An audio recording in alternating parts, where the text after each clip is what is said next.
What's up, everybody, and welcome back. We've made it another week. Collegiate Dota. How you doing, Carlo? Ricky, I am doing fantastic. We are back Monday night, me, you, and some great games. Oh, there wasn't a better combo in the world. Loyal viewers who we have tonight. Ooh, we have got Carleton University, a team that Carleton University? Yeah, That's me! Are you playing? Am I biased? Yes. But like, you're on the team, right? Which you're team also I'm playing? for. Guess which team I'm cheering for. Obviously Ottawa, right? By the way, hold on. This is actually interesting. So the school team for Ottawa is the GGs. That's like their official school team name. That's not like a Dota or esports thing. Like they're really? legitimately like, yeah, like that's like their football team is the GGs. All right, I'm about it. Like it's not like that's spicy, dude. It's actually, yeah, I really like that. I think that's really cool. I don't know what a GG is. It's GEEGEE, not like GG, my team sucks, deleting items. We'll have to get some info from the chat. I'm sure we got some Ottawa fans here tonight who might be able to fill us in. Yes, please. Speaking of deleting items, Ricky, have you looked at the new patch? Dude, it's so good. I love this update. It's a fantastic update. There's so much cool stuff we're going to have to cover. Yeah, for sure.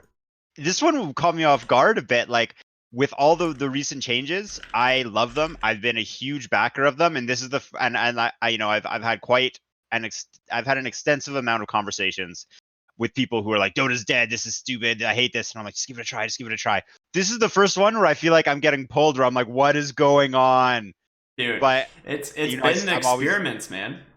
For sure, and you got to respect that. I love that, especially with the time we have until TI. Definitely a good time to test stuff out. Yeah, I mean, we can just be happy, right? We're not League of Legends where I'm always happy when I'm with you. Where we like get the same stale gameplay, right? Like Dota's gameplay has changed so much just in the last like 2 months. It's drastically different, right? It's crazy. Yeah, we are not even close to where we were 2 months ago. We are in the draft, but what do you think about the shrine removal? That's the big one I want to hear your opinion. We'll talk about it. I'm going to actually drop this into the draft so everyone can see what we're going to see. Drop us. So we'll go ahead and transition right over. Okay. See you guys in the draft.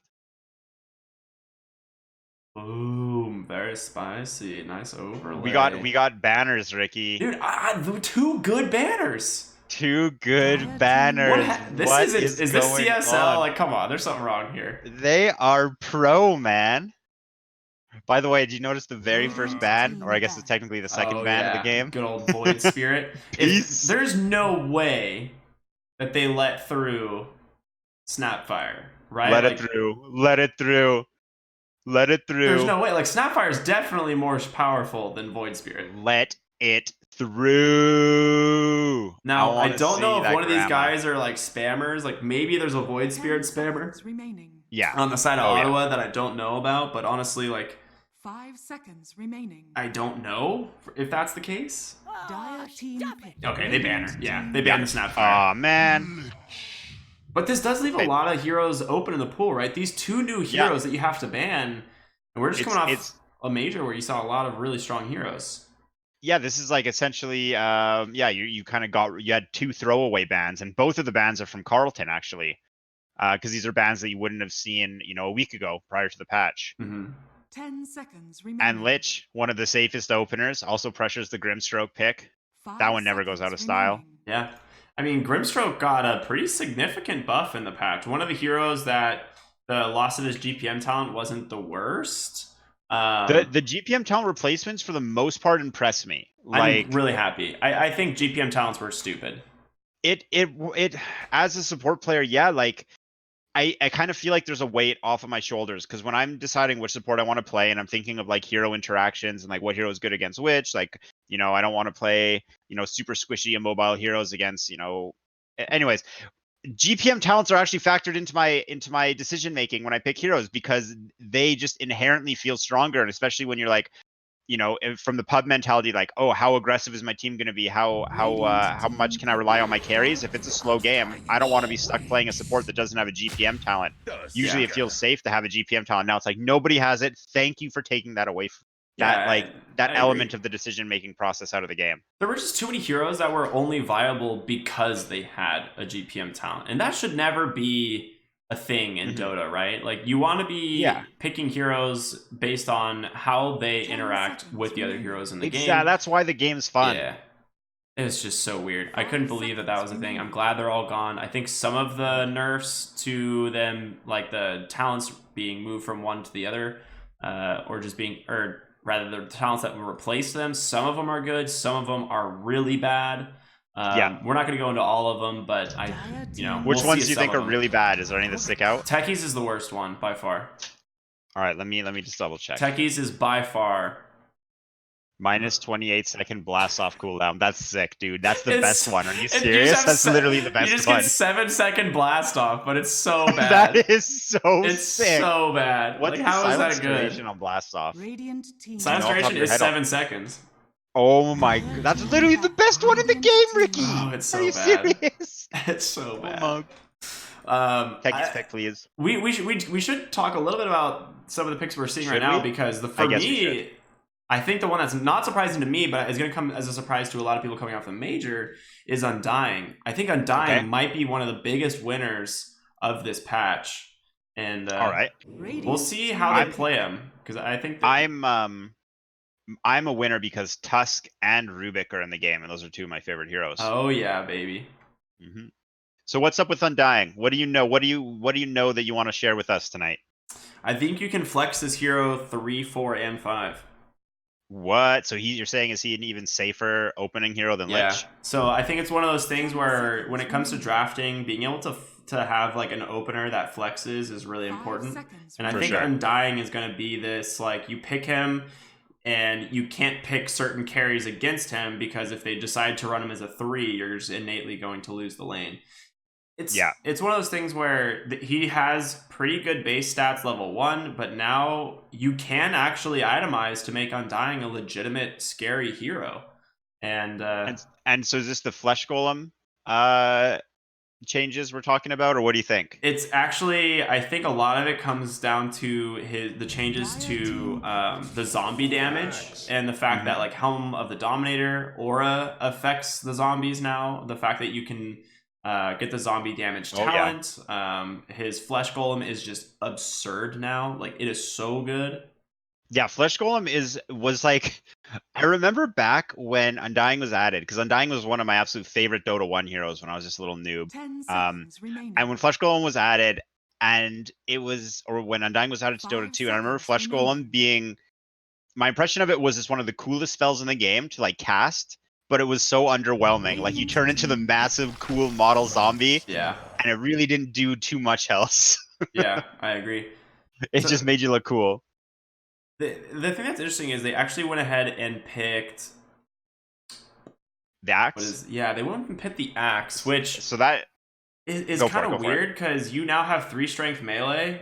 Timbersaw is not banned, and Ottawa has last pick on this phase. So they could just pick like a mid Timbersaw here, and you are in a lot of trouble if you're Ottawa. Are there any heroes that are good against strength that Ottawa could pick up? Maybe like kind of undead, like hero that steals life.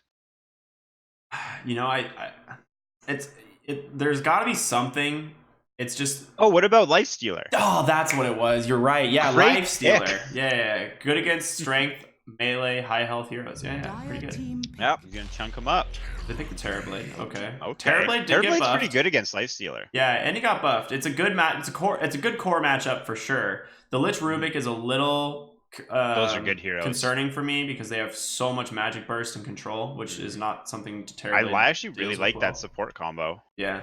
It is very strong. Rubik did get nerfed, so did Lich. Pretty substantially. There's a Timbersaw. Yeah. Ricky. I was like, there's no way. This is like the best Timbersaw game I've ever seen. Like, Terrorblade gets absolutely destroyed by this hero. He's all pure damage. Like, Terrorblade can't deal with him. He's high pure damage burst. Like, this is the best Timbersaw game I've ever seen.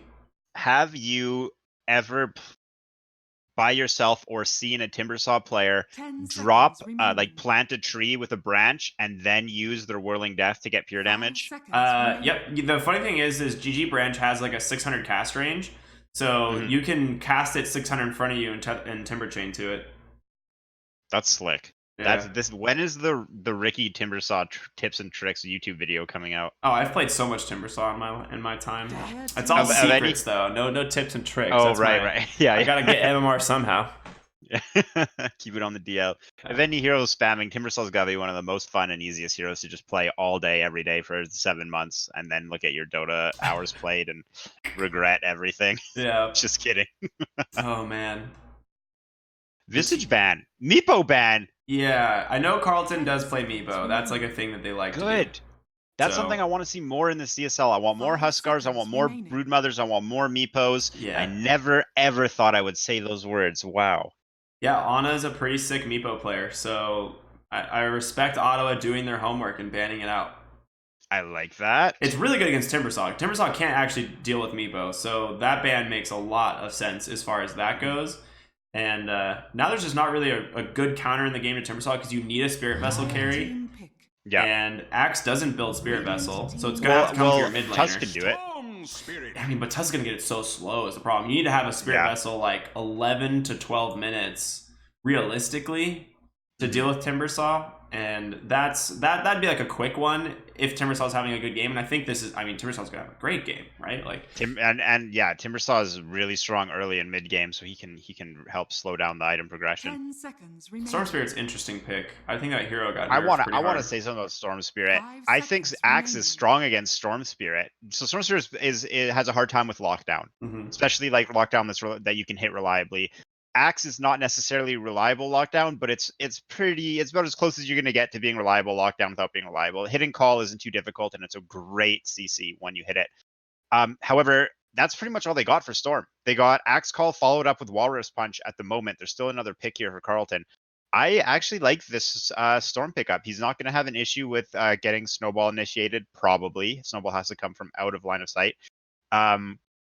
He's not worried about Tombstone. Puck. Okay, sorry. Hey, okay, there's some lockdown for yeah, I was like, they're gonna go Invoker or like Puck was like one of the other heroes I was thinking about, but I was thinking more on the lines of Spirit Vessel. But go ahead and continue what you're saying though.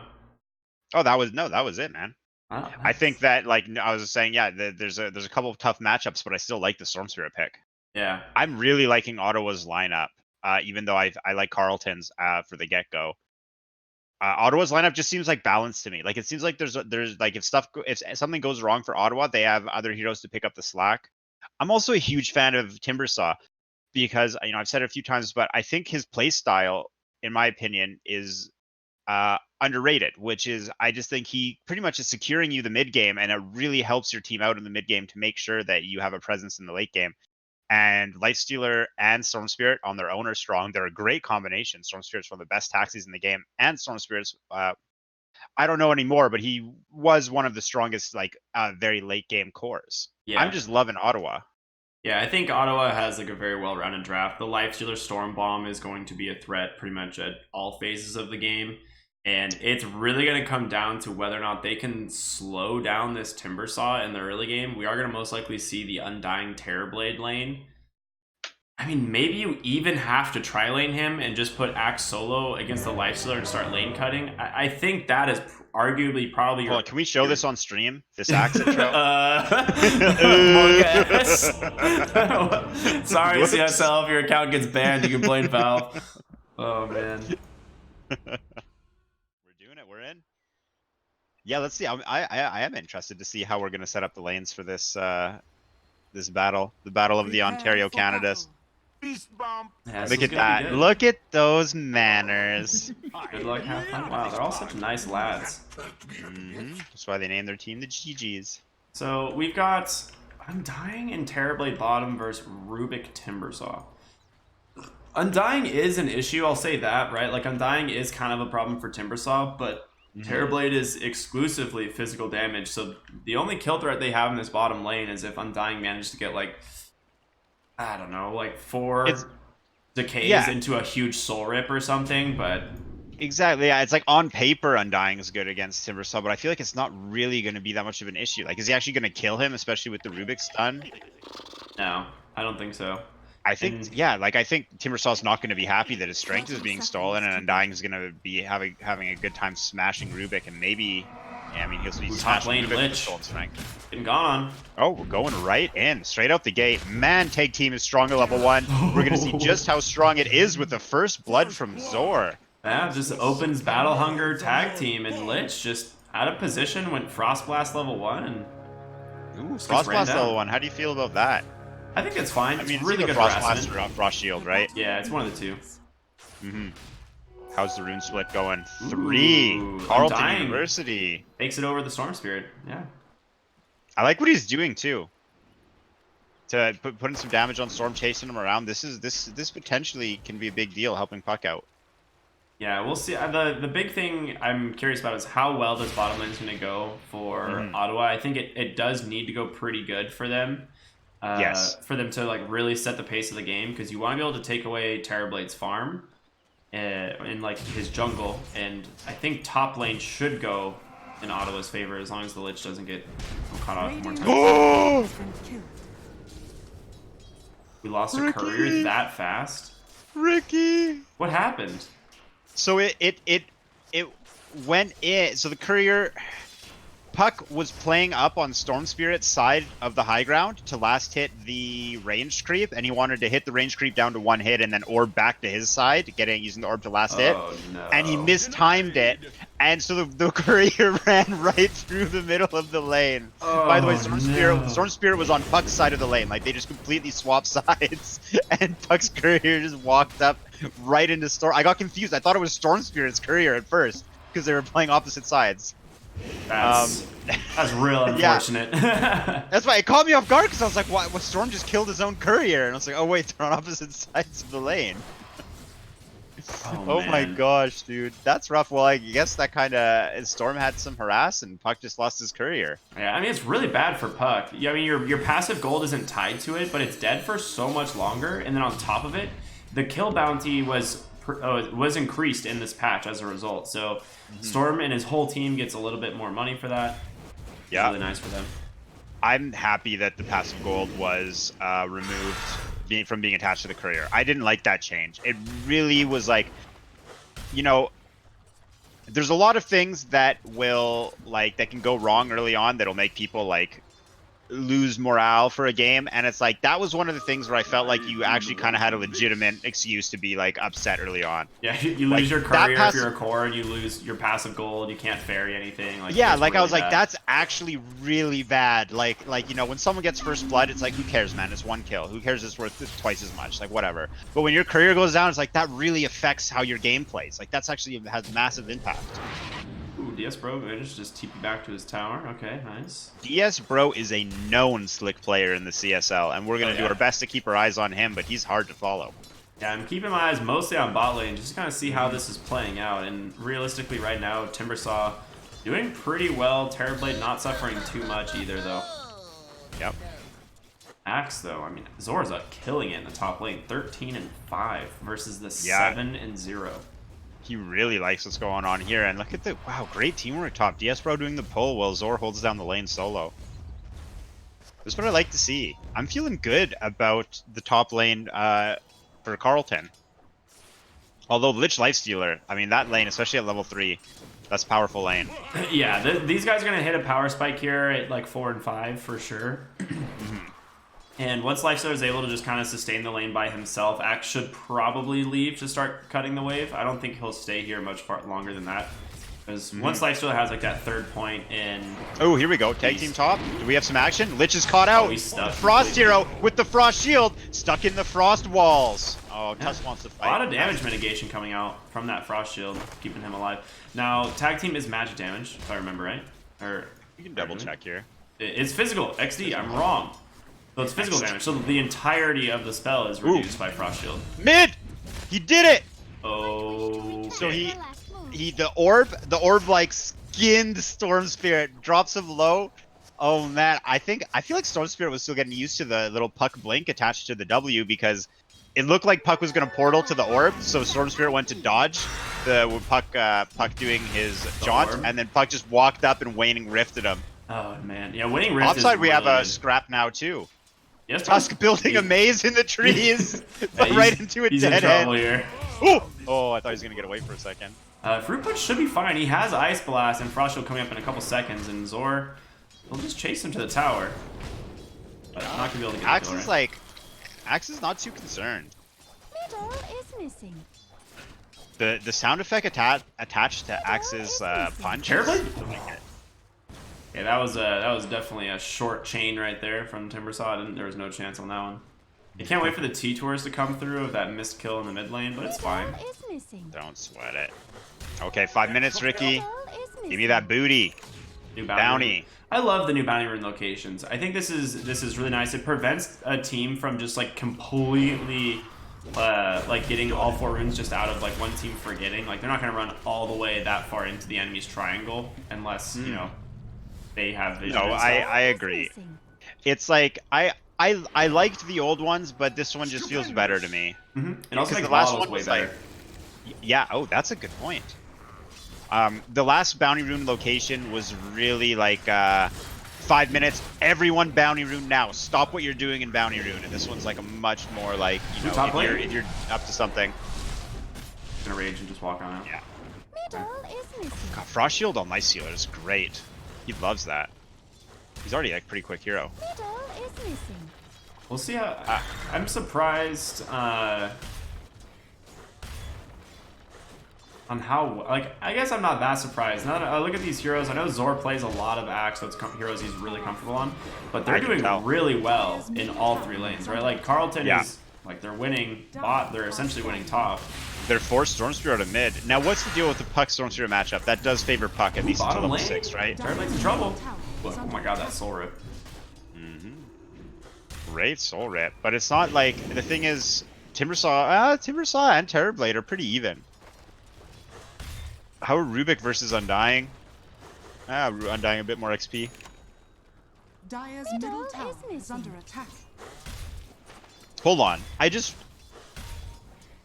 wait a second. How does with neutral items, I need to bind a new hotkey, don't I? Yeah, it's a giant pain in the butt. It's Come the one thing about on, this patch I'm man. really upset about because I have no more hotkeys. When I had to rebind a hotkey to learn teleport, that almost took me a month to get used to. Yep. I I literally just bound mine to like realized the number 4 key because I was like, I don't know what else to use. Like, I really don't. Middle tower is under attack. Hey, that's a good first item. Radiant Oh, that's like the perfect item for Storm right now. Ooh, speaking of Storm, he's just gonna die. Yeah, what's going on here? DS Pro hunts him in the jungle. Oh my god. Fantastic from DS Pro. That's a man. lot Like, of experience in gold for DS Pro. oh, we got a TP 411. top here. Undying's making an appearance top as Zor mounts an assault. Where's Undying's not level even gonna do 6? anything. Did So does he 200 care? Is he gonna chop him? Ooh, good Frost Blast. DS Bro and Undying are here though. We might see Snow. DS Bro walked over a ward. And I believe, yeah, Undying has to have been scouted. There's no way he could get to that position without being scouted. So does this mean Terrorblade has free reign bottom? Yeah, it does mean that Terrorblade is, or not Terrorblade, Timbersaw. Top has lane, Terrorblade they got him. Timbersaw, they just roll on in with the help of the Tusk. I don't know why I said Timbersaw. Missed the but call, but it doesn't matter. Yeah. Chop him up. Double chop. Dire's top tower Okay, is under there's gonna be a attack. haste on Storm Spirit. I don't know if he can do anything with it. They Middle is missing. maybe go for Terrorblade because he's only level 5. I think you want to rotate your mid lane. So one of the things that's really interesting about these new outpost locations is it's really important to rotate your mid lane, I think, to secure one of these at like the 9.5 minute mark. And the Scan case picked them up. bottom, I mean, the Scan scan's picked right him on up. the mark. Yeah. No, you just Wow. barely missed him. What a scan. That's a super heads up play there from Carleton University. For Just real. knowing, like, they have the ward there that saw the haste ring get picked up, and he just scans and runs out. Ricky, what's the lore behind the Eye of Sauron in the Dire jungle here? Eye of Sauron? What? Like, look at they're just shooting laser beams. is under You're talking Are they about, pointed at each other? Are you talking about the outposts? Yeah, the outposts. Oh yeah, I don't know why. What are they aiming at? I don't know, man. It's weird. Radiant's bottom tower is under Oh. attack. You know, just like I haven't really taken time to inspect the changes here. Hold on, we might have a scuffle in the dire jungle. This Lifestealer Lifestealer's knows. hating life right now. Level 4. Or level 4. Zor's almost level 7. Yeah. Oh man. Radiant's bottom tower. You know what's has weird? fallen. I imagine you and many of the watchers have been playing Dota for a long time. Just take a look at where the side shop used to be. How weird is that to just see nothing It's there? just a big dead tree. Yeah, like it's like of all the things, there's been the cellars, we've had the outposts over there. It's like it's just weird now to see that. It's just I don't know, man. Dota's evolving. Yeah. Look at Axe is That going for the chop. courier, dude. Axe is going for the chop. Doesn't even need to, just Punch it. clicks it. Yep. Bye bye. He punched it right in the butt. I mean, they can make a dive onto the lifesteal here, and I don't know if anyone can deal with it. Bottom lane, Timbersaw just applying pressure, but Terrablade's Timbersaw fine. being Timbersaw. Yeah, Terrablade's fine now. I don't think Undying even slows Timbersaw down. Like I think Timbersaw continues to just do what he's doing, even with Undying here. So one of the things that's really interesting about the jungle items change is everyone can only have one, right? So Yeah. the increase of drop chance from 3 to 4 means that, like, realistically, it's just gonna reduce the RNG associated with jungle items. Like every once in a while, you'd see a game where all 3 of your jungle items from one tier just were bad, right? Yeah. And that just Hold on, we doesn't might have a happen gank anymore. mid here. Rubik, silence, or Puck Wow, doesn't so even much need damage. help. Yeah. Top lane too. Hold on. We're playing super aggressive. Sorry, continue what you were saying about the neutral items. So what I was saying is the chance of getting 3 jungle items that don't benefit your team, it's low, right? But it did happen. But now that there's 4, it's like, right, it's reducing that chance that you're not going to get any good jungle items for your team. So I think this whole patch, one of the things that they've done really well, I think, is just balance out the RNG associated with jungle items. Here we go, Dream Coil once again. Storm Spirit caught out in the same. Bye bye. Deleted. Is this Carleton's side of the map, the dire side, or is this Ottawa's side of the map, the Ottawa GGs? So at this point, it's kind of I think they own all parts of the map. And Lifestealer's running the wrong way, He's man. just TP. Yeah, there it is. Yeah, he's Walrus punch, can't get in range. Yeah, I can't get in range actually. That's funny. No, I agree with what you're saying with the neutral items, and I think that was okay. Here's the deal with the neutral items, in my opinion. I think neutral items were are a fantastic addition to the game. However, I do have to respect the complaints players had about the RNG it added. You can't argue that it added RNG, but I think overall I love neutral items. I think it adds just a really fun aspect to the game. And so I'm with you on what you were saying. Reducing the RNG but keeping a fun aspect of the game. That's pretty much the ideal situation. As I say that, we had a smoke. Is Storm Spirit going down in the same spot 3 times? No, it's going to be Lich tanking it. No, they want him. They go right for Storm Spirit. They got the orb. They got the snowball. Lich actually just dies in the back. He just gets deleted. He just died to Puck, like, in the process. Yeah. Collateral. Axe, though, this is a huge kill. All right, really let's bad. see it, Ottawa. You need the money from this boy. Can they save him? I don't think they can. He's staying alive. Does he need to be saved? Yeah, he does. Dude, nice call there from Rubik. Stole the call. This is a rotation from the Timbersaw from the bot lane, though, and this is not something you really want to do if you're, playing a Timbersaw game. You kind of want to force the team to respond to you, not the other way around. And I think Exactly. this is, overall still favoring Carleton, because at the end of the day, you have a Terrorblade who's had a good start, and he's still farming pretty well. Yeah, top on, or he's caught up to everyone on last hits, although he does have the jungle to kind of inflate that. Net worth-wise, though, we do have him at the top 3 with Puck very clearly in number 1. I don't understand. He's walking around with a mango tree as his jungle item, while a broom handle is in his backpack. Let the man do his thing, Ricky. Oh my gosh. He's Look at got a Ana's he's items got a real quick. plan. Look at Ana. Mid lane. Okay, Do you see what's in his We got a inventory? little battle going on. Oh, hello. Ricky explained this one to me. This one is too high IQ for the likes of me. It's a really good item. It's incredible. Ooh, bottom lane. They found the Terrorblade. This is almost a 200 damage Puck, Ricky. Yeah. The mango tree went down though. Look at the Undying.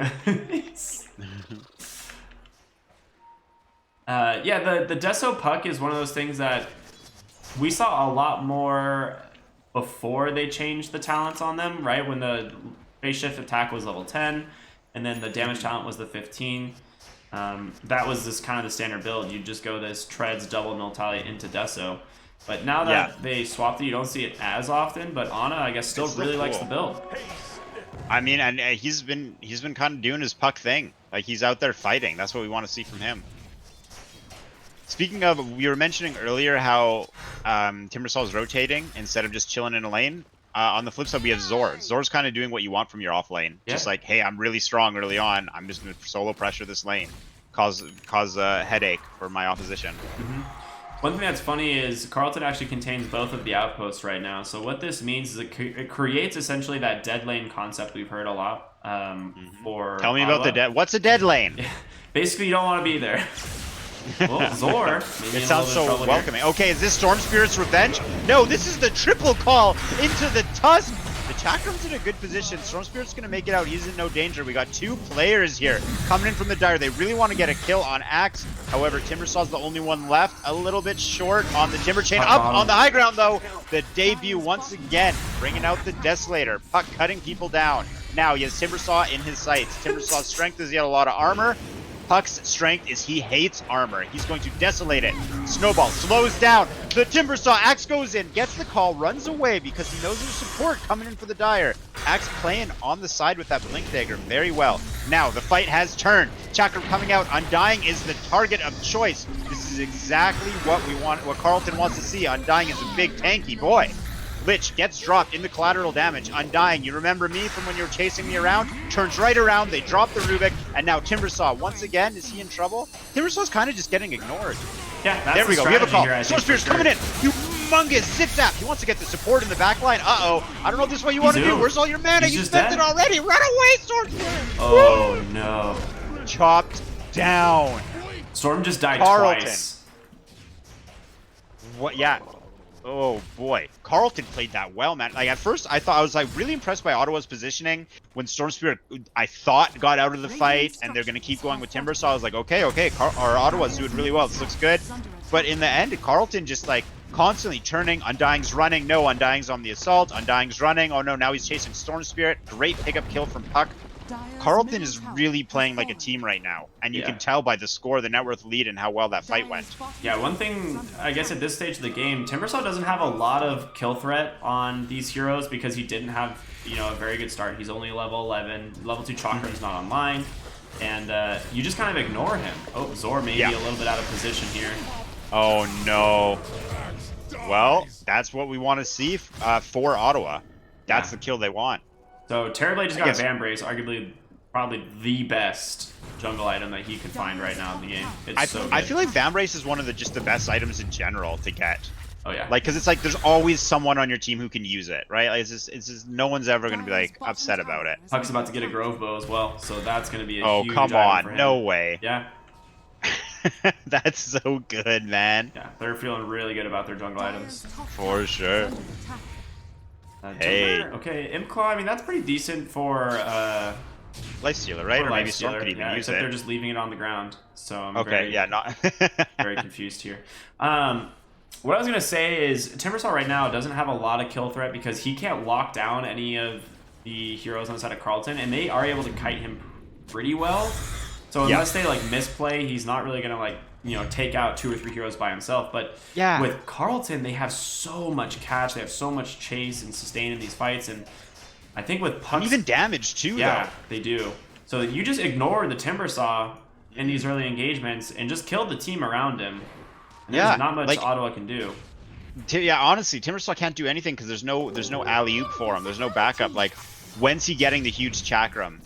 When Storm hits like an Aghanim's Electric Vortex? Look who Puck is found again with an Invis. Oh no, Storm Spirit! Walrus punched into Oblivion. Lich couldn't even break the Dream Coil because of how on point Diespero's Ice Shards are. Yeah. It's just like, what do you do? This Grove Bow is not going anywhere. Incredible item for Puck, and he's already off to such a good start. So, bottom lane, they're just trying to go on Terrorblade. He's got a call. They might be able to. Oh no! He dodged with the Manta.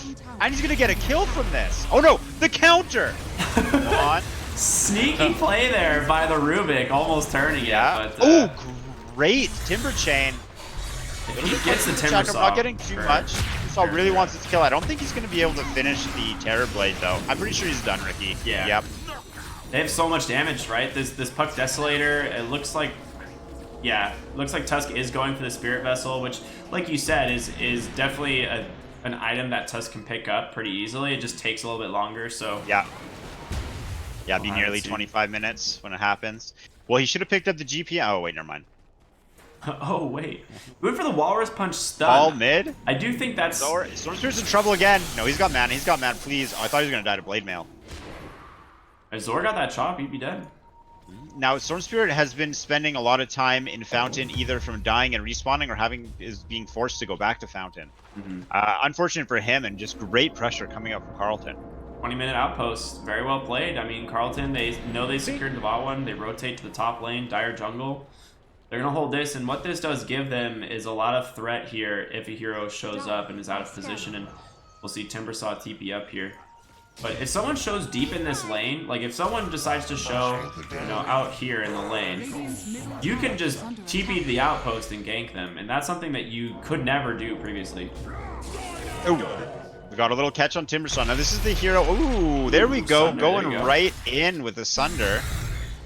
I don't know. I feel like Timbersaw's probably safe. Like, this is the one hero I think you pointed out. Carleton should just ignore him for the most part, but Axe, no, maybe extending too far. Revenge of the Zor hits the call. Is he gonna get the top of Timbersaw? No, he's not, but with Puck here, first we're gonna see Storm Spirit drop, then Timbersaw. Great Chain Frost will finish off Axe, but the fight's not over, Ricky. The boys, the Brawlers, Tusk and Undying go in and they finish the bitch off. Do not ever Chain Frost my team again, sir.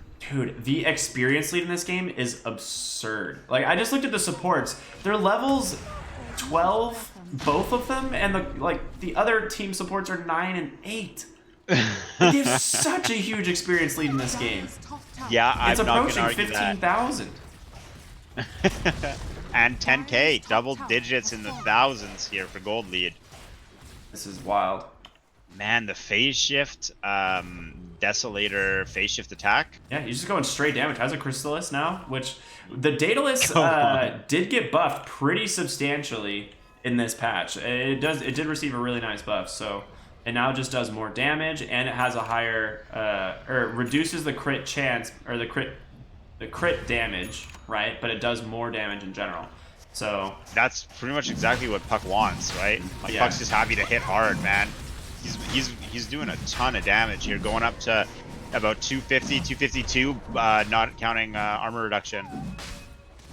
And the Desolator, man, Puck also then allows his team to open up Roshan. Like, this build is like, I think it's so wild. This is not it's not a traditional Puck build, but it's excelling this game.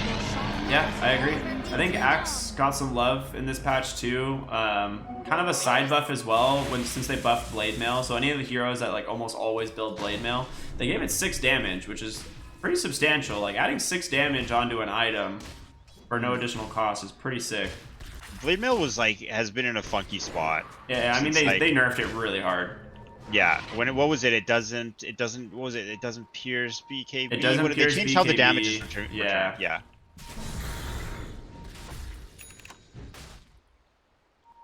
Now, de-warding, that got affected, right? I'm not going crazy? Like, because Quelling Blade and Iron Talon don't cut wards, so it's easier to knock wards off cliffs? Or am I making that up? No, you are correct, yeah. So the changes to de-warding, I really do like it. I think it was really dumb that ward 5 positions were buying Quelling Blades just to de-ward quickly. Yes. Because that's not what Quelling Blades... Keep it going. Yeah, it's not made for that, right? Like, that's not what Quelling Blade was for. They added it to the game as being, like, a cool, nice mechanic for heroes that, for carries that build Battle Fury and stuff. They're like, oh, if you have a Battle Fury here, you can get a ward with it. Yeah. And they realize, that's not what they really want. Ooh, Storm just here we go. baited. No way. And the Brawlers going right in, but a fantastic Chain Frost. However, oh my God, I was going to say they're too tanky, but they're not. The Chain Frost drops them. Here we go. Ottawa's taking it because of Carleton's overextension. Let's see how this fight continues. Storm Spirit is actually going to drop. Now, Timbersaw versus Axe, 2 of the tankest heroes in the game. Great call coming up from Axe with the Blade Mail. I don't think he's going to have enough damage, but now that he has a Puck supporting him, no. Look at Ottawa mobilizing, playing as a team, even without Storm. Doing a lot of damage. Puck, I don't think he should be safe here. Yeah, there's he a nice has blink Blink Orb. going for the orb. Bottom lane, Bob working on that tier 2. That was a debate into a counter debate. You know, it really looked like it really looked like the Stormster was gonna die there, but the Frost armor from the Lich just kept him alive for so long, to where he's able to get out, and they're just tanking a Chain Frost. All the heroes of Carleton are just tanking a Chain Frost to the face. Sorry, need RC. Feel No, that was what a good Chain Frost, right? Like that's always something you have to worry about, even when you're ahead. If you're gonna snowball in, I mean, you didn't.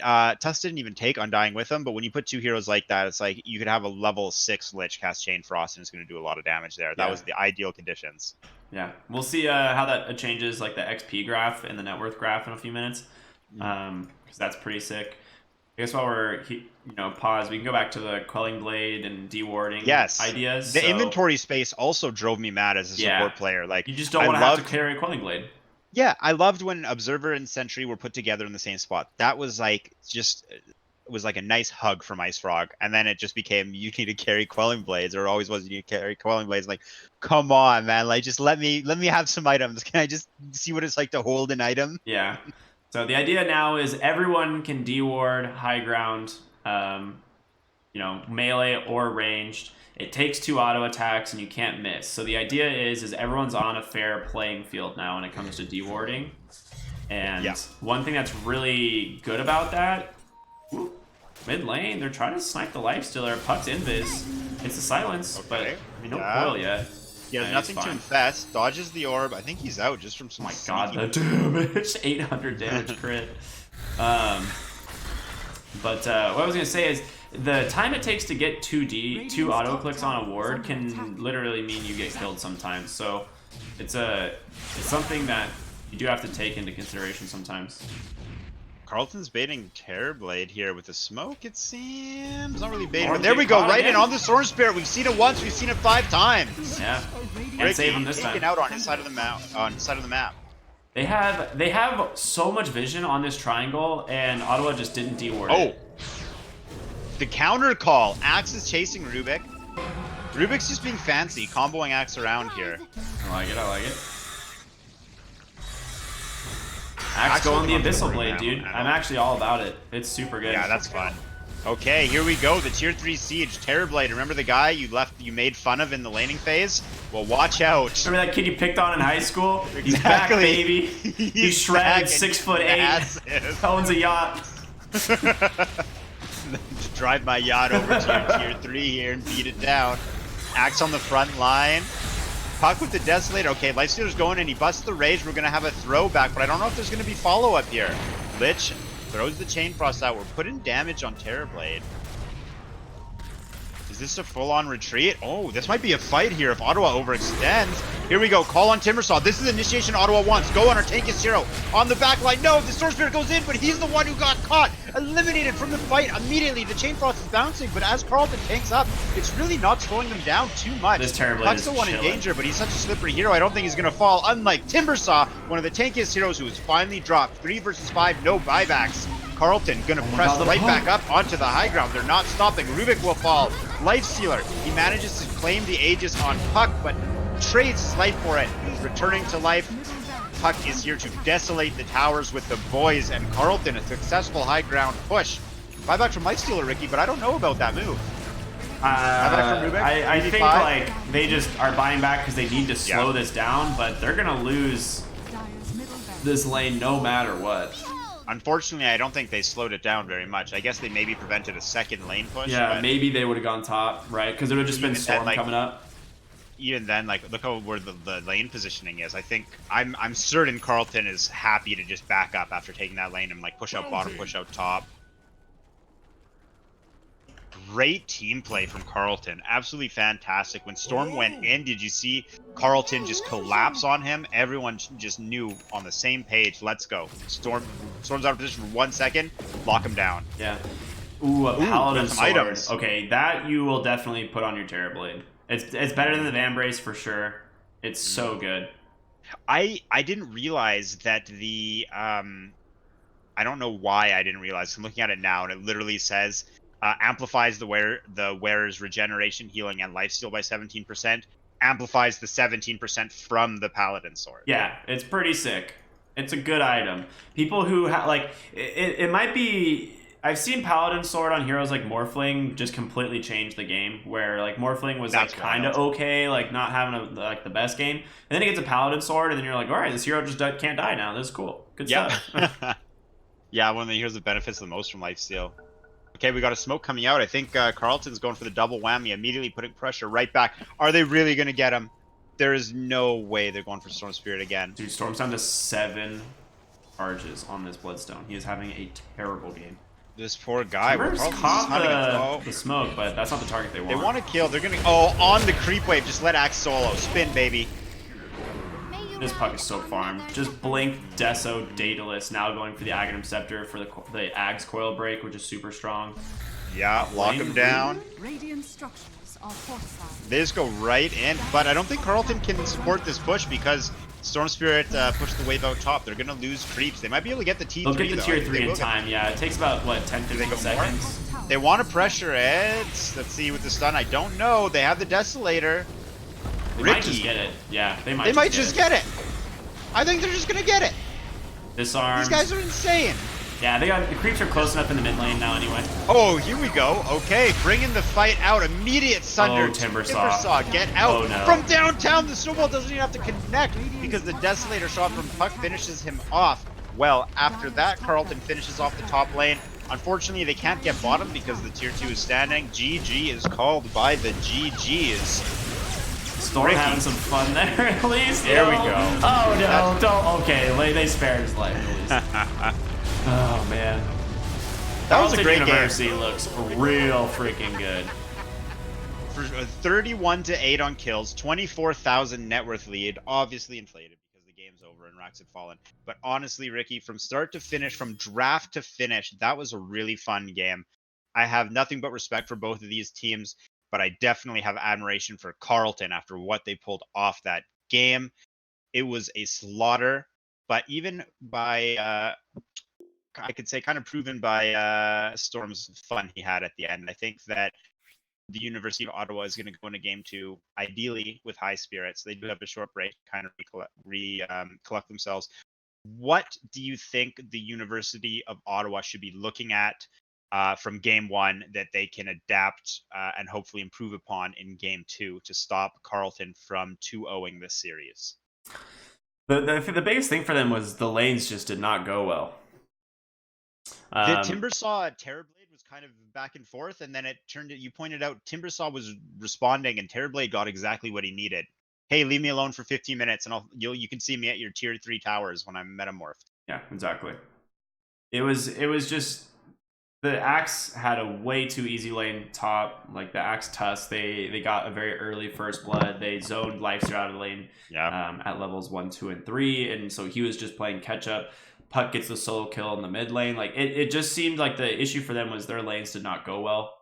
And I think game number 2, what we'll be seeing is Ottawa trying to fix that. Maybe pick some stronger lane heroes. I think their draft could be adjusted a bit. I really liked Ottawa's draft going in, but yeah, they did suffer from the lane. I mean, when you lose all 3 lanes, right, that's really tough to come back from. Hear me out, man. I think Juggernaut can be back. So if that Axe was if that Lifesteal was a Juggernaut, I think they win the lane like pretty easily. Yeah. So I would love to see more Juggy. Even when that hero's busted, when we were spinning to win, I still love Juggernaut. He's just an icon in Dota. And we'll see what happens in game number 2. We're gonna go to a quick break. Don't go anywhere. I'm not going anywhere. See you guys soon.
changing now.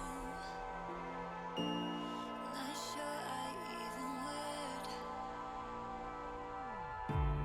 'cause I can feel it in my bones.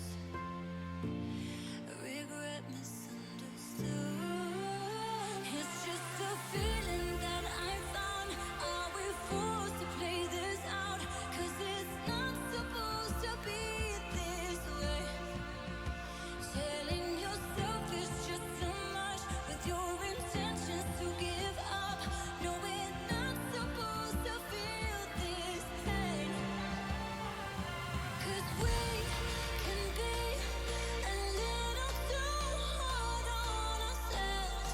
It's all for nothing. We can be a little too rough on our hearts. It's all for nothing. We can be a little too hard on ourselves.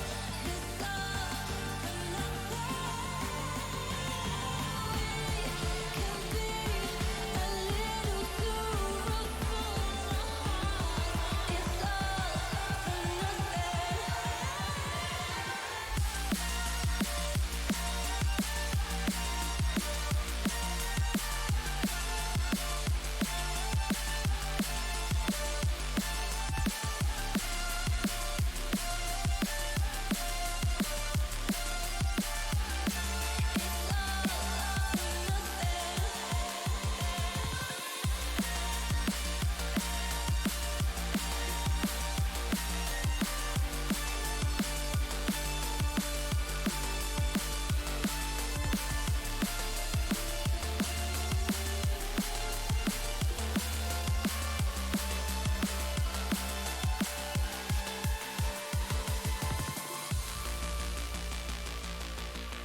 It doesn't matter anyway. It's okay. It's okay.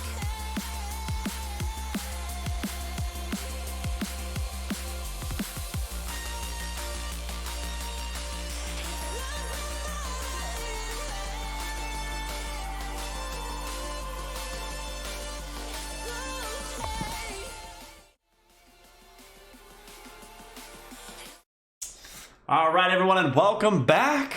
All right, nice little break there. What'd you do during your time, Carlo? I just had some paperwork to do as Carleton, Dean of Carleton University. It's a lot of work making dreams come true and having a university named after myself. And Very humble I just man. filled out I have been known to be a humble man. In fact, I actually in my trophy room, one of the main trophies I have is #1 humble man. That's Um, impressive feat. Yeah, I actually charge people to look at it, but I wouldn't charge you, Ricky. Yeah, no, I get it. Yeah, that's How'd you very spend nice your of time you. in the break? How does? I got a call from my mom. We talked back and forth. Yeah. We talked about the weekend, all the good Did you stuff. tell her about the game? Yeah, absolutely. We were just talking about, I think we were on the phone for like 30, 45 minutes. It was a good time. Yeah. Yeah. Sounds good. Yeah. What is there anything you want to talk to us about the game? Clearly the game #2 between Carleton and Ottawa. Yeah, it's gonna be good, man. I think Ottawa has like at least something planned for this next game. They definitely struggled in the laning phase, so I think that's gonna be the first thing to address. We'll kind of see what goes from there.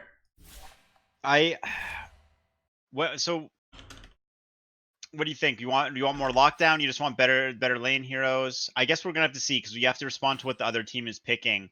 This is a question I ask a lot, and I think it works going into game 2. Do you try something completely different? Like if this were you were playing, you have an unfortunate game 1. Do you try something completely different? Hopefully, maybe you just missed in game 1, or do you try and pull out something a little bit similar with minor adjustments? Major adjustments or minor adjustments is what I think it comes down to.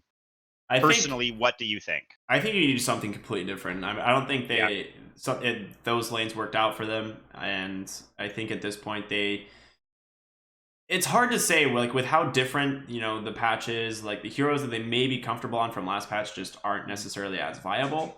The Timbersaw just did not do what we wanted it to do last game. Zor Axe is a hero I think you have to respect. Are we going to see it again? I think they're going to ban No it. way. There's no way. No like, way. Zor plays the hero way too much.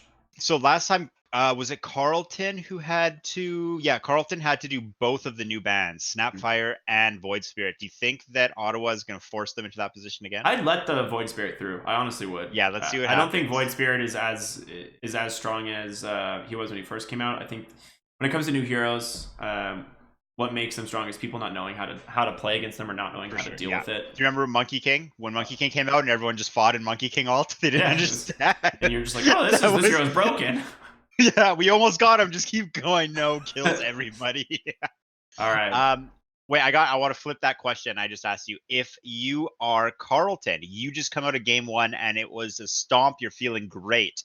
Minor adjustments to strategy, or do you try something new? Major adjustments? I think you kind of let your team play something similar, right? Like, if you get the axe, why not try and go for the pick again? Anna's puck was absurd. Like, the amount of work he did that last game, the damage done just from his hero alone was ridiculous. It looked like Bob was very content playing this farming core who just utilizes space from his team. And I think that seems to be what Carleton likes to do. This, like, 4 heroes that group up, make plays around the map, and make space for their carry. Yeah, honest puck, like he got to play the game he wanted to play. I think that was kind of a dream game. I would not be surprised if his game is a little bit more average, if it doesn't go so well this time around. And I want to pick up on something you said damage wise. I'm not sure if you pointed it out, but I just pulled the stats up here. So the puck was the highest damage in the game, Not surprising. 27.7 thousand. The second highest was Timbersaw at 17.7 thousand. Literally 10,000 damage higher than the second player at 27,000 total damage done. Yeah, it was ridiculous. Anna played a super well game. He caught the Storm Spirit so many times, and it's just a matchup that is so puck favored in the laning stage to begin with. But then in the game as well, you just have to get a BKB on Storm Spirit, like second item. You're going to have a bad start because you're against puck. I think Storm is one of the heroes hit the hardest by the shrines, basically. And the main reason being is if you think about the mid heroes that use shrine, Storm is like one of the most important. He just runs through the jungle, clears out all the creeps, uses all his mana, and then just goes shrines. And then he returns to lane. And you just can't do that anymore. Yeah, Storm's a hero that just dumps his mana into people. I think we might have to get into the draft here if we're not already, Ricky, because these guys are flying through it. Yeah, I just pulled this in a moment ago, and we see the Grimstroke glitch. So it's good. I wanted to, from what Carleton did in game 1, I wanted to see something more, something out of the ordinary. And this is kind of like a classic opener, but you know what? There's a reason it's a classic opener. It's good. It's really good. I really do think Grimstroke might be a substantially buffed hero in this patch. Yeah, I think he's one of the few that got really nice buffs. His level 10 talent I think is still a wash. The one that was previously GPM, you just ignore. The one that replaced it, which is the AoE Inkswell, you're not going to take that. I think the alternative is either cast range or magic spell damage. It's one of the two. I'll pull it up for you here. I can't remember which one it is. But they buffed it. They buffed his 10 and 15 talents, and he's just really strong. The level 10 talents for Grimstroke are plus 100 Inkswell max damage versus 30 movement speed. Oh, that's what it was. And the 15 level talents are 175 cast range. He does a lot of cast range versus 15% spell amp at 15. Yeah, he got some sick stuff. 30% or 30 move speed is really good on a support hero. That's a lot. So you probably take that, especially since Grimstroke. I'm not sure. I don't think most games you will go Tranquils. You probably go Mana Boots on this guy. He's such high mana costs on a lot of his spells, and he can afford to play a little bit greedy on items because he can farm really easily. So that's what playing a support that can farm is just so rewarding, and I think that's one of the biggest the outcome we'll see from the lack of GPM talents. But we can move past the openers here. Speaking of movement speed, we got a Weaver pickup, and Io, one of my favorite heroes to play and watch in the game. Io is a hero you definitely have to have a player for. You can't just be like, Io's good here, I hope someone can play him. You need someone who's experienced. Yeah.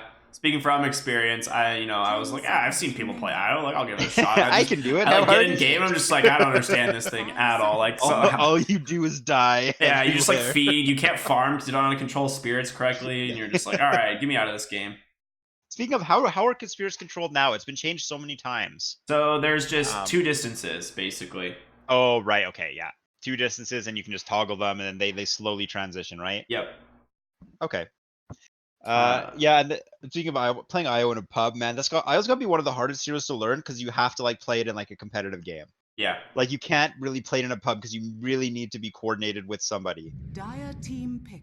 So I mean, this is probably the classic IO Tiny, right? Something that it has just been in Dota for so long. So I don't imagine that they're planning on running this with another hero. But now that they picked Wraith King, I think you could just pick Slark and run IO Slark and run this as a or as like a offlane Tiny maybe.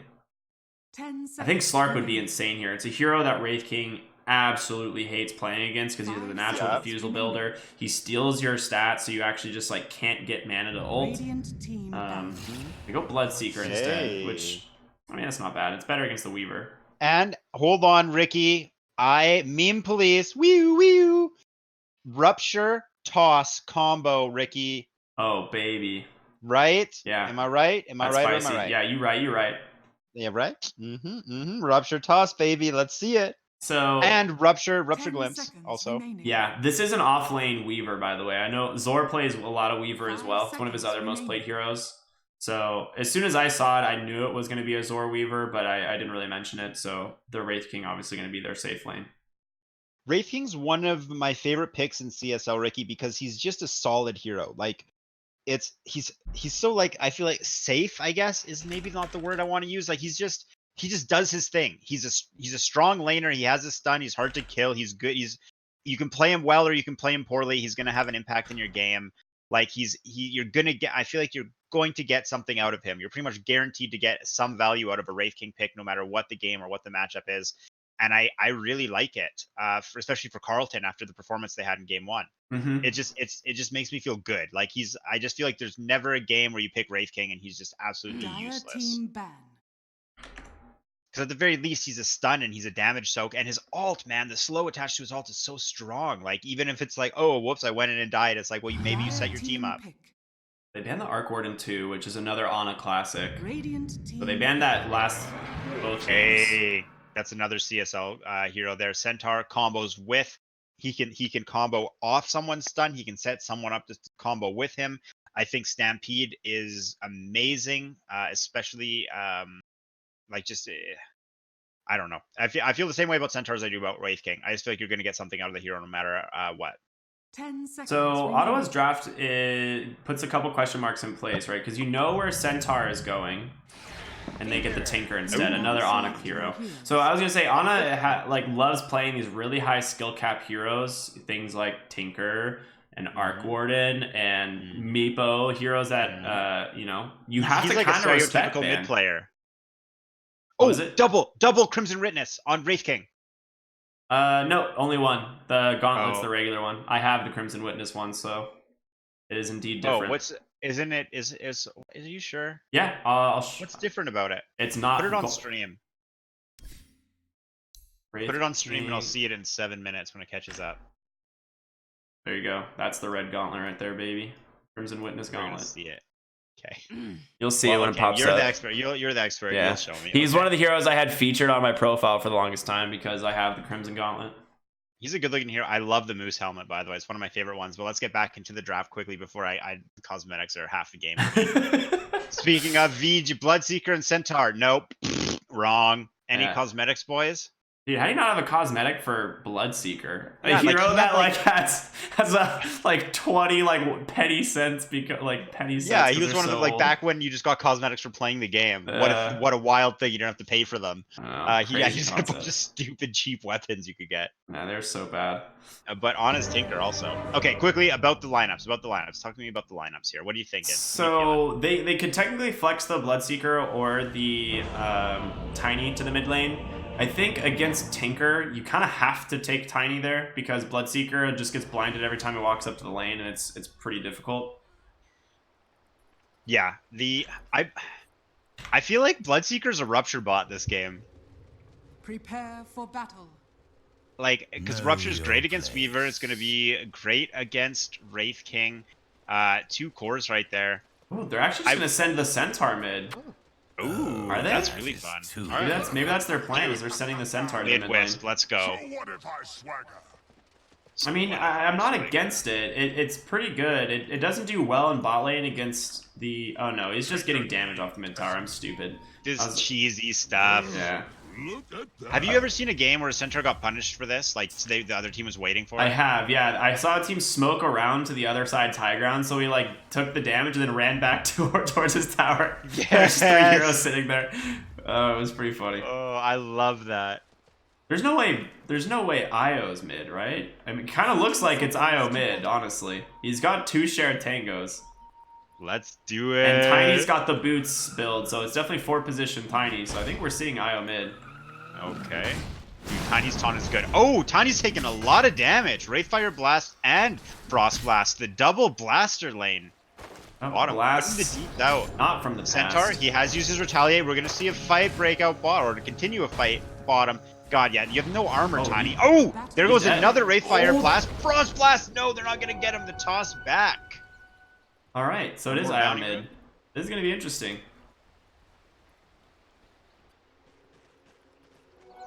Okay, Io mid. So, Ricky, tell me Yes, about sir. the Io Tinker mid matchup, a classic one, commonly seen. Oh yeah. This goes back to the days of Dota 1, something we'd see all the time. I actually don't think it's that bad for Io because he can still farm with his wisps if he uses them correctly, but he's not as strong as a core as he used to be. So we'll see how it goes. What changed that made him a weaker core? His talents, right? The talent that you wanted was the spirits damage at 15. That got moved, and then they put the tether targets allies thing back to 25 instead of 20. They moved all his talents around. Oh my god, we are getting bots on our channel, and some of our mods need to figure this out. Well, bottom lane, it seems like Carleton has figured out what they want to do, and that's press their buttons and beat down Ottawa. Continuing with the Frost Blast, Wraithfire Blast combo. Whew, got that one out. Yeah, they're just smacking people. Centaur, though, again, popping Retaliate. This is what Centaur wants, right? Like, he wants to... Oh, is Lich actually going to be the first one to die? No, what am I saying? You're going to get double blasted like that? Yeah, this is a scary lane. This Lich Wraith King is pretty good. Lich still really good even after the nerfs, but the thing is he can't sustain the lane as long as he used to, right? There's so many more like cost to going mangoes. They increase the mana cost on Frost Blast. They decrease the mana given from mangoes. So exactly, like it's cool now, but now Centaur's back, full health, full mana, and Wraith King and Lich are both suffering in the mana department. And there's only 1 mango on Lich, 1 tango on Lich as well. Poor guy. They're not going to be able to keep this up. Lich might have to suicide or ferry some regen out if they want to keep up the pressure that achieved the first blood. Doing great, yeah. Tiny's rotating towards the mid lane. I think they saw him with the high ground ward here. Yeah, he's just sitting right under a ward, so not going to happen. Wow. I like that word. Right out the gate. I guess they saw the boots on Tiny. Let's go. Keep him safe. Bloodseeker. This is Zor again. Are we going to see the same thing from Zor top? Is this just his house and the Ottawa GGs are just hoping that they can chill and get a couple CS here? For which lane? For top side, Zor's Weaver once again playing 2v1 while DS Bro on the backside with the tricks. Mischief. Bottom Kills lane. the courier. They got him again. Oh no, this is Wraith King that died this time. Uh-oh. And Tiny. Do the taunt, Tiny. Do the taunt, baby. There it is. Get out of there. Nope. Frost Blast taken out. Centaur retaliate up. 1, maybe 2 more hits and he'll get the Lich. He wants to keep the sight on him. There's the Hoof Stomp. Smashes him down. Courier was just showing up. Wraithfire Blast out the gate. It's not going to be really too threatening, but might as well take advantage of the fountain regen. Mm-hmm. Bloodseeker is struggling a lot in this lane against Weaver. Zor is playing really well against they might get the Oh my Bloodseeker god, here. this might be a kill. Yeah, They're he's going to just fight dead. right on top of him. Zor doesn't even take damage. Good snipe there. DS Bro caught him with the Stroke of Fate. And one thing I want to point out, Disruptor is one of my favorite heroes. He's near and dear to my heart. He kind of struggles in lane because Thunderstrike is really it's your most useful spell, and it's just kind of a flat damage spell. There's not any utility to it apart from the fact that it's giving vision, but in the laning phase that doesn't matter. There's a lot of times where you're going to cast Kinetic Field and like it literally is going to do nothing or next to nothing. And when you're having a pressure applied to you, hold on, Centaur dropping bottom. I think Centaur might be dropping bottom, Ricky. Wraithfire Blast in 5. Might be Tiny that drops. Yeah, Tiny a little bit out of position. I mean, Wraithfire, baby! Smash him. Lich gonna take the kill? Nope. Doesn't say. When Disruptor gets 6, speaking of Disruptor, topside, another fight has broken out. Bloodseeker again under pressure. Grimstroke. DS Bro has literally never missed a stroke of fate in his life, legend has it. And Bloodseeker will die. DS Bro will levitate back onto lane. Oh my god. Zor's gonna get a double kill. Keep the pressure on Disruptor. Another stroke of fate. Again, he connects. Finish him off, Zor. Woo! This is a bloodbath. Yeah, Zor's having a fantastic game. The Weaver matchup into the Bloodseeker is never really good, and in the laning phase, if you're going, you know, against each other, and in the game, it's pretty sick, right? Because you can just rupture the Weaver, and Weaver suffers pretty heavily to that. But yeah, this is not a good start for the Bloodseeker. And pretty much the conclusion of what I want to say about Disruptor is I feel like often he's a support you pick for after the laning phase. His lane is weak, but the rest of the game, especially after level 6, is where he shines. And his weak laning phase is being taken advantage of masterfully by Carleton in the top lane. I was doing pretty sick on the jungle. Just watched Nobody him. mid lane. Yeah, it's like... Ricky! He's doing sick in the jungle?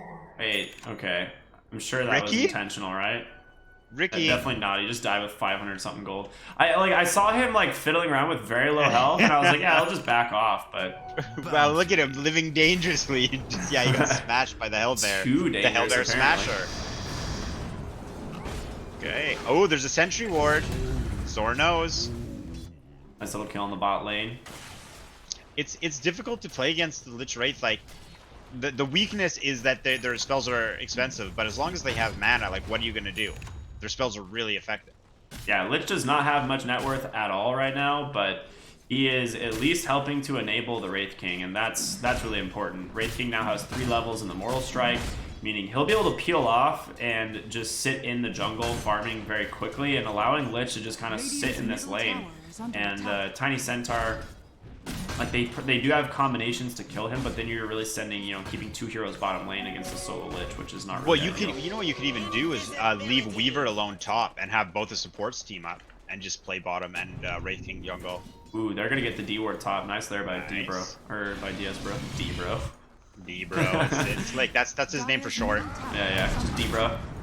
Level 5 Zor, Weaver, level 3 VG Bloodseeker. Oh man. Yeah, he'll be fine. Has Mango and Salve. He needs to toggle that bracer. There it is.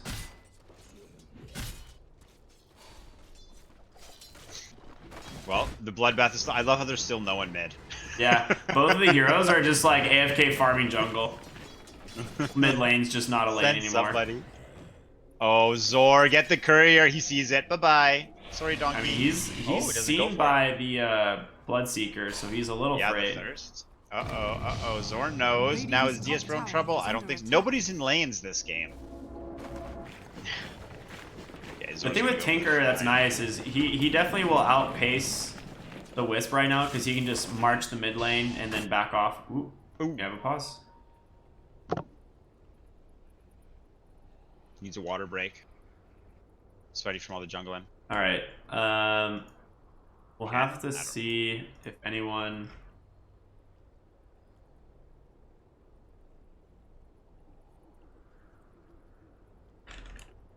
Well, 7-2 at the moment. Carleton leading after also taking game 1 quite handily. However, a fight is being put up by Ottawa this game. We're gonna go for the unpause here. Tinker once again Anna's leading on net worth, going straight for the Boots of Travel. Already has his bottle soul ring. He's in great shape. Do you know what the timing is if you do the bottle soul ring build for Boots of Travel? Is it's like 9 minutes or 12 minutes, or are those old timings? Honestly, I don't play Tinker enough anymore to really know. I think if he has like a pre 10 minute, you know, bots soul ring bottle, like that should be pretty sick. Oh, for sure. Yeah, I know 9 minutes was an old timing, but that might be very outdated. Yeah, I think it's really important if he does get it by 10 for the outpost. Bottom side. Is Wraith King in trouble? Are we going to have a toss back into the tower? Yes, Yeah, we he's are, dead. baby! That's why you play the hero. Chop him down. There it is. I like it. He didn't bother saving a point for reincarnation, which I'm not... A lot of times you will see that just because it's like you don't want to risk dying, but in that situation, losing your reincarnation, maybe... I don't know. That's kind of weird. Lich isn't in lane, so it might have been worth holding the point. Yeah, you always got to make that call, and you never... It's tough, too, if you think you're going to be safe. He obviously didn't realize how much trouble he was diving up there, but he comes back. Immediate Wraith Fire Blast. We have an Avalanche from the side and a Stampede used. Stampede out, so we might see continued pressure from Carleton, knowing it's down. Yeah, that's a really good spell to force right now. Does set up a Zor's lot. taking Weaver getting advantage low of in the his top Weaver lane, here. but he has time lapse. Ooh, good kinetic field. That's the kinetic field we want. Yeah. Is under attack. Weaver's just going to tank this. Yeah, That was silence. interesting. He's in a lot of trouble here, actually. He's got 7? Yeah. This Thunderstrike does a lot of damage. I think he's a little bit, playing a little bit aggressive there, for sure. He had like 20 less health. He actually gets the Thirst Vision. Okay, we have a hero mid, Ricky. Finally. What? Nonsense. This is like no flame, which is like the least interesting mid matchup of any Dota game. Speaking of though, we have a relocate to Fountain. Oh yeah, baby. Literally Get the those least bottle interesting charges. mid matchup of all time. Like this is the jungle lane. Go clear it, jungle. Use this as all to go heal. Bottom lane. Topside Centaur. though, Zor dropping low, but they might get the Bloodseeker first. Yes, they do. Now Disruptor, he wants to kill the Weaver. No, he doesn't. He wants to run away. Save me, somebody. He's gonna drop. Oh man, 3 kills around the map too. Because I saw them start going the Centaur bottom, but I thought he would get away, but I guess it just didn't happen. Stampede's down. Dire's middle Doesn't tower have. Yeah, they is took him under out bottom attack. too. We go 2-2 on the bounty runes, but I mean, Carleton's at a 5k gold lead here, 10 minutes into the game. They have Wraith King going for this Midas, who is going to have it here fairly soon, and normally you'd like to punish these Midas heroes. It's one of the main reasons Wraith King fell off a lot, was because Midas became essentially just like a game-losing item. Yeah, the game is too fast-paced to buy an item like that. Or the game started becoming more fast-paced, an item that's going to slow you down. It could be detrimental, especially against a team that wants to apply pressure to you. Denied. Once again, Zor, higher level than his lane opponents. He's used to this. Is Zor going to go for it? Stampede used! Wow. I think that was just for the top lane. I think it was too. I think they were just using it for Bloodseeker. He's still level 5. Sakuchi was on cooldown. Like, they knew Sakuchi was on cooldown. Ottawa, a little bit worried here. That was a misplay. Here we go. Rupture's up. Rupture Glimpse! This could be what they need, Ricky! No! Weaver time lapses into a double kill. Whoopsie daisy. And no, the mid player. Silence up coming top. Is he going to have enough damage to kill Zor? Yes, he is. Okay. Not looking too bad. Viespro actually does miss the Stroke of Fate. They're going to get the Tiny on the side, though, too. Oh, boom! Frost. Overkill with the missiles coming in after. Okay, Wisp has his item. Are we going to see more Wisp in the game? I mean, he's going to tether to, like, a creep and run around with the creep. But I don't think that changes a whole lot. I think he's still going to be farming. Okay, yeah. He's going for a Mithril Hammer, which makes me feel like he's getting a Maelstrom. He is getting a Maelstrom. Okay. Nice. I don't know what I'm seeing in this game, but I really like it. I appreciate everything Ottawa is doing. Bottom lane. Oh, here's the bots. Centaur might be in trouble. Yeah, we got you. You got you. Wraith Fire Blast. Bye-bye. Yeah. Peace. I think there was any way he gets that TP off. Once again, now Zor continuing to say Let's 2 levels up. super Tinker's dead. coming in. Bots. Is the bots debut useless? Bots debut got him a kill. Unneeded, but it got him a kill. And Tinker is online. So both mid players got their first item that they were going for right away. And I think Tinker is going to be getting a more value out of bots than Wisp is Helmet Dominator. I think. We'll see. So Lich mid lane. This might be a kill. Toss him back. Okay, yeah. I don't think Lich is going anywhere. I don't think Wisp has a lot of attack speed, does he? Like, I guess, like, you have the overcharge, but, like... Yeah. I'm really hoping Ottawa's playing for the level 25 IO. Like, I really hope that's what we're seeing, and he's just gonna like That's the goal.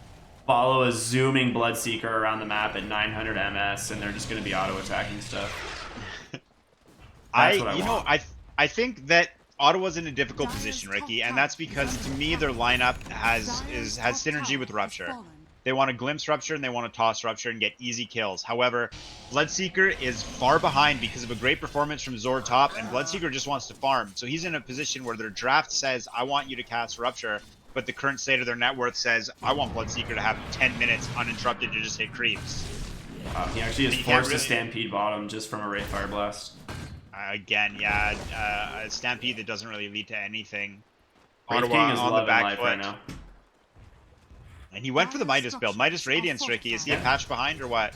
I mean, in a game like this where he's given the space, they're winning their lanes, why not? They found a kill top, but... And here we go, the Static Storm. This is what we've been waiting for, and that's going to get the kill on Zor. Disruptor gets his ult, and immediately a different hero. You can't underestimate him. Weak lane, but Static Storm is a fantastic spell. And Disruptor even opted for 2 points in Kinetic Field. Those are 2 really big kills. It really is. Yes, definitely. Revenge, man. Okay, Ottawa. 7 kills on the board. Bottom I still worry for Ottawa because this is a game that, honestly, Tespa does not mind if it goes late, right? They've got Weaver, Tinker, and Wraith King. 3 heroes that, as this game goes on, become very, very, very scary. Yeah. Top lane, they've caught the Bloodseeker Oh, the again. Courier! Oh, no. And BG done as well. Probably. There it is. Following up the hill with the Sakuchi. Once again, the Dire jungle looks like it's owned by the Radiant team. Carleton, very aggressive early on after taking control of the lanes. I'm really surprised they didn't go for the, like, that DS Pro didn't go for the outpost there just after taking that. It's a great teleportation point to just have. And it forces someone on Ottawa to eventually reclaim it. So if you're already there, it's a pretty sweet thing to steal. Bounty. Oh, yeah. Okay, bounties. So that Pupil's Gift is definitely going to go over to the Weaver, right? I feel People's Gift for the most part is like an agility hero item, I feel like. Yeah, it's agility and intellect for sure. It's not that great on strength heroes. Yeah. Hey, what do we got? Ooh, Philosopher's Stone. That's fun. Yeah. Hey, I mean, give your GPM talent back to your Disruptor. That seems pretty good. Yeah. Cool. I would hope that Wraith King doesn't give it to the opposing Disruptor, but it could happen. Could happen, man. Drop it on the ground. You never know. The key and optic. That's pretty good. Okay, here we go. Here's the Rupture. It is on the support. They get the glimpse damage. They take him out. Stampede comes out. Zor might be in a difficult position. Not even using time lapse, just using Sakuchi like a pro to make space. 4 heroes here from Ottawa looking for him. Zor. The space. He's just under so much ward sentry. He's Yeah. just able to get away. He's playing well though. Clumsy net on Tinker. Ooh, that's a good item. I love Clumsy. It's just Clumsy net's one of my favorite items. I think it's just fun. God, Zor's just a space creator. What is his team doing with the space, you ask? Well, it looks like they're going to try and get some board control. Top side. Lich is chased out. Is this going to be a fight? Top, we have Grimstroke coming in. Hoof Stomp is missed. This is looking good. A great baby, soul fight. there There's it the is. Lich hole, Ricky. This is what we wanted. Bye-bye. You love to see it, you know? You just love to see it. You love to see it. Now, VG top under tower. Actually, Tiny drops on the other side of the map. I think Zor is actually forcing Bloodseeker out because Zor knows Bloodseeker has no teammates left alive. There's a Radiance completed on Wraith King. Like, it's just on its way on Courier. 17 minutes. Phase minus Radiance. He's almost the same level as the opposing mid player. Yeah. Look at Lich, man, getting the sentries down. Actually missing one of the observers, though.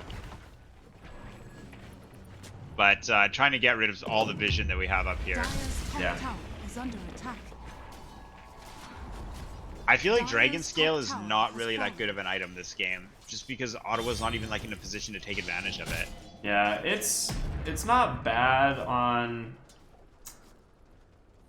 Bloodseeker Like, I feel like still doesn't have a neutral item? What the heck? What? Yeah, it was Aquila. I mean, I just think like Wisp would like to be pressuring towers and stuff, I guess, but like pushing waves out with his Helm Dom Maelstrom, but I don't know if he's really going to want to use Oh, here we go. Everyone's coming top, Ricky, because Zor's creating so much space again, especially with the Inkswell. Right on top of Centaur, they're going to drop him. He's ruptured, he's Static Storm. I don't think Zor's getting out of this one. No, he's not. The glimpse, she's taking him out. Now, Carleton on the retreat. We're going to have Lichfall topside. DS Pro making an escape. Okay, 1 for 2. Here we go. Fantastic rotation from Ottawa. They are down, but they're keeping their head in the game, playing as a team, and that's what they need to do, picking up the kills they need, specifically the one on Weaver. Yeah, I mean, they're making somewhat of a comeback in this game when it comes to like stabilizing the kill score and like finding, you know, these return kills. The biggest issue is Tespa is like Carleton, they're not losing their gold lead, and to be honest, they're just increasing their gold lead. And I'm not scared of Wisp. If I'm Carleton, like Tinker, Wraith King, and Weaver are all strong and just getting stronger. Speaking of, Wraith King engages on Wisp, is surrounded here by the Ottawa force. He's gonna reincarnate, and with Zor on the backside, they might have enough damage. No, a fantastic stampede, perfect time to use it. Chain Frost from downtown. Are we gonna have any bounces? No, we're not.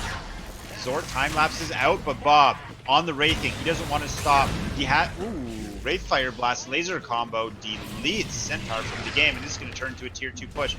Quickly, I just wanted to say, Wraith King, Tinker, and Weaver are scary heroes that are just getting scarier. Wisp, I haven't seen him be scary yet, and I feel like he's not really getting to a point where he's going to become scary. He's like, I'm not concerned about the Wisp, Ricky, is what I'm trying to say. Yeah, I mean, he's got this Maelstrom, and he's building for, you know, some other decent items, like getting the Aghanim Scepter, but to me, it feels like this hero is going to be coming online way too late. And on top of it, like, Carleton's heroes are ready to fight, and they farm super fast. They're going to keep being able to farm and take over the map, and I think map control right now, especially in this patch, is very important. So. Oh, for sure, and especially with the map changes. Yeah, exactly. Both games, Game 1 and Game 2, Carleton's been doing a fantastic job with the map control. Going off what you were saying, again, both teams. Carleton's been on the Radiant side both games, and both games it's also felt like Carleton owns the Dire side of the map because of how good of a job they're doing taking advantage of the pressure they're applying. Where are we at with Tinker? So he did go a level 1 Dagon, and he's gonna switch up, go for the Hex. That's fun. I think the Hex is really gonna be a game changer. Once he has that, yeah. I don't know what Ottawa does. That's disciplined play, because once you get the Dagon, like, that's a fun item, but like Hex is like a real, like, that's a game-winning item. Dagon's the item you get to show off. Hex is the item you get to win the game. Yep. So I appreciate just keeping it there at level 1. Another 2 quick kills picked up there for the side of Carleton. Every time they go to the bottom side of the lane, the Centaur and the Tiny struggle, and Carleton's able to just pick them off. Here we go, making use of the bot. Zor once again in the dire jungle, pursuing the Bloodseeker. I thought Bloodseeker's supposed to be the quick hero here. First, we're gonna have Disruptor dealt with. A glimpse away, making space for Bloodseeker. I think he might be able to make it up. Look, yeah, Tinker's doing a great job being mobile here. Did they have? They found the Bloodseeker. He's top lane. Missiles are gonna come in. No, he's so dead. Zor. He's hunting. Tinker's here too. Ricky, this isn't fair. This isn't a fight. It's a beatdown. Oh my god.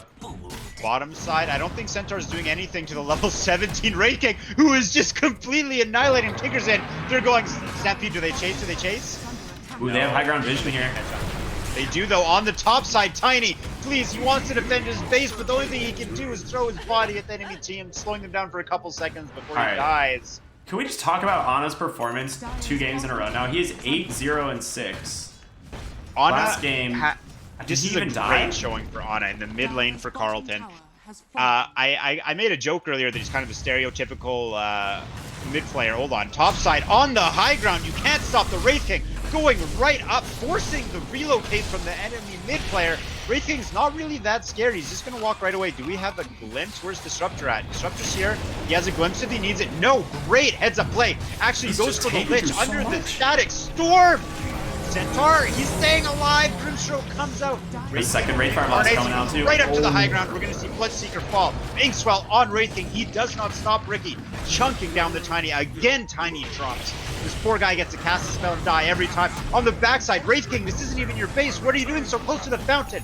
Him and Weaver team up. behind the tier 3s, in range of the tier 4s. They're stopping any defense Ottawa tries to mount from the push from Carleton. And together, Carleton backs up as a team. Tinker's coming back, man. They might get these not kills. Stopping. Wraith King's not stopping either. He's coming right back in. Interrupts the Who Stop. Long range Dagon. Snipe show. Long range Dagon again. Disruptor. Where are you going to go? Weaver. He's in on the back line and Tinker's on the high ground. Someone stop this, man. These people have families, dude. Oh my god. It's a full. Tiny's back. Tiny's back. Is he going to get the kill on Tinker? He's got the blood. He's got with him. He's got away. Oh, they clipped him. Got him. That's a huge kill. That's a 10 kill streak. Godlike taken down. But do they have enough to stop Zor? I think Zor's just going to toy with his food before he eats it. VG, no, he doesn't even make it back to the high ground. A fantastic alley-oop play coming out from Lich. And now a push is mounted on the T3 after one of the best fights we've seen all season, I think. 10 heroes died as a dieback on Centaur. So many heroes died. Almost 8,000 damage coming out from the Tinker. Something that I didn't really consider before the match, but the level 1 Dagon makes or I guess now it's level 3, so he's just maxing the Dagon at this point. So yeah, he's having fun. But the Dagon makes so much more sense with the Grimstroke Soulbind. Like, they just blow up any hero that gets Soulbound together.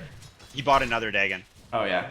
You know, Ricky, when I complimented Ana for going for Hex, stopping Dagon at 1 and going for Hex, saying that was the right play to win the game, he stopped going Hex and just started leveling up Dagon. Oh, this is the spicy play, man. He knows. It's working. It's just damage at this point. As all of the heroes slowly respawn and trickle back to the same spot, that beautiful, masterful fight just occurred. The tier 3 tower bottom is taken, Ottawa's tier 3 tower bottom is taken by Carleton University, and the tier 3 tower mid as well. You got the Zor went up and finished the ranged racks and then time lapsed out. So they're doing really good. Like, they're just choking out Ottawa up to a 25,000 gold lead. Like, the last couple minutes of this game has just been like slowly increasing their lead by that much more. I don't see them slowing down, right? I don't know how you kill this Wraith King 2 times. He's about to have an Assault Cuirass. It's just wild. No. I think at this point right now, Ottawa's waiting for Carleton to make a mistake that they can capitalize on. And if Carleton plays it safe, I don't think they can be stopped. They have such a massive lead. That Paladin sword is huge for this Weaver. Wisp picked up the Aghanim Scepter. It's a good pickup, but I don't think that's going to be enough. It's going to be a combined effort from Ottawa if they're to take this game. I really want to see a Ruptured Cheese, maybe a Ruptured Toss, or a Ruptured Glimpse. They're going maybe for the mid lane here. I think we might have a fight breaking out. I don't think Carleton's scared. They might just commit here. Snappy comes out. Let's see it, Ottawa. They're going in for the push. We have the double Chain Frost. This is not how Ottawa want to start the fight outside their base, Ricky. The Chain Frost is going everywhere. First, we're going to have Disruptor fall. On the backside, Zor's going to take out his lane opponent, Bloodseeker. Then he turns to the mid lane. Now the bottom lane, core after core after core. Zor can't be stopped. They can get the Tiny here, too. He has to blink dodge. Okay, he gets out. Tiny, no. Ana's Tiny not knows done. how He's this going ends. in. Tiny knows how this ends. No. Run. He's like, I've been here before. Let him live. Mercy. Yeah, that's it, man. Mercy. Dude, what at a the end, Carleton crazy let performance. Tiny live. You know, Ricky, both games in that series handily taken. Game 1 and Game 2 taken handily for Carleton University, but I said it at the end of Game 1, and I'm going to say it at the end of Game 2. That was a very fun game. 2 fun games for an extremely fun series. I absolutely loved that. And I'm extremely impressed from the level of play from both teams, but obviously, especially Carleton after that. Not only did they win both games, they won it as a team. That was not 5 individuals. That was 1 team. That is what wins you games in the Collegiate Star League. That is what's your ticket to the playoffs. And if they keep this up, this might be a ticket to their LAN finals this year in Las Vegas. Yeah, I mean, I 100% agree with you. I think after watching Carleton University this year, but as well as last year, they're slowly becoming one of my favorite teams to watch. They have a great name, too. Not biased in any way whatsoever. Unbiased caster here. Oh, man. So I got to check out Ana's damage, because after last game, Ana obviously highest on damage. This time, his second place was Zor. That makes sense to me. Mm-hmm. Ana, actually, who's the highest damage on Ottawa that game was Wisp at 14,000. Ana over doubling him at 29,000. beautiful performance game 1 and game 2. I know you wanted to give a shout out to Ana, and I do too. Stereotypical mid player, man. He plays the high skill, fun heroes, and there's a reason why his team picks them for him after both those performances. I mean, we can just talk about this, right? Like between the 2 games, he went 31-1. That was his score in 2 games. 31-1, and probably like 25-30 assists as well. Like that. Like getting that performance out of your mid laner, I don't know how you would lose. Like you have to try and lose a game at that point. But so if something bad happens, maybe he spills water on his keyboard and his internet goes sabotaged. My man Zor in the off lane needs to get some attention. Both lanes he dominated the off lane. Both lanes he made the enemy jungle look like it was his house. Both lanes he went into the enemy team's fountain and ate their dinner, picked up their items, and just ran the show. He made so much space and he opened the map up for his teammates. Like, again, a broken record here, but Carleton's playing like a team. Like they got it down, really man. Good, Ricky. These guys I'm are excited owning. to see them in playoffs. I'll say it right now, man. How do you stop them? How do you stop these guys? They're not. I don't have an playoffs. answer. I really don't. Imagine. Like, I feel like there's so many heroes you have to ban against Carleton University, and I don't know which one you start with because we're seeing game after game they perform well on so many different heroes that it's like, how do you ban these guys out? Did they repeat any hero? Did they do Lich in game 1? I think, was it 5 straight new heroes? Yeah, 5 straight new heroes, completely. 10 heroes across 2 games, exactly. And oh shoot, what was I gonna say? I lost it. Oh well, whatever. Fantastic job from Carleton. Both games, Carleton had to ban Snapfire and Void Spirit, the 2 heroes that were recently added to Captain's Mode. So arguably, not literally, but kind of exaggerated, they kind of had to throw away 2 bans, right? Like going into this match, we had to assume both Void Spirit and Snapfire are going to get banned because they're brand new. And Carleton both times used their bans on it. So you could say Carleton kind of only had 1 ban going into both games, and they just showed how much they can adapt their strategy and what they can do. 10 different heroes across 2 games, all unique. Yeah, that's pretty pog, honestly. Like they owned it. I don't have anything else to say about Carleton University. Ottawa obviously had a rough night, but they're not out. They still have a pretty good. Showed that they're a competent team. They know what they're doing. It was just they were just outclassed. And these are the games you learn from. I think if Ottawa listen here, you guys played great. Carleton played greater. These are the games you can learn from. Ottawa played as a team. They had a strategy. You could tell that they were working together. Like even you can tell with just the Stampedes alone. They were communicating across the map when they needed Stampedes. They were using it defensively.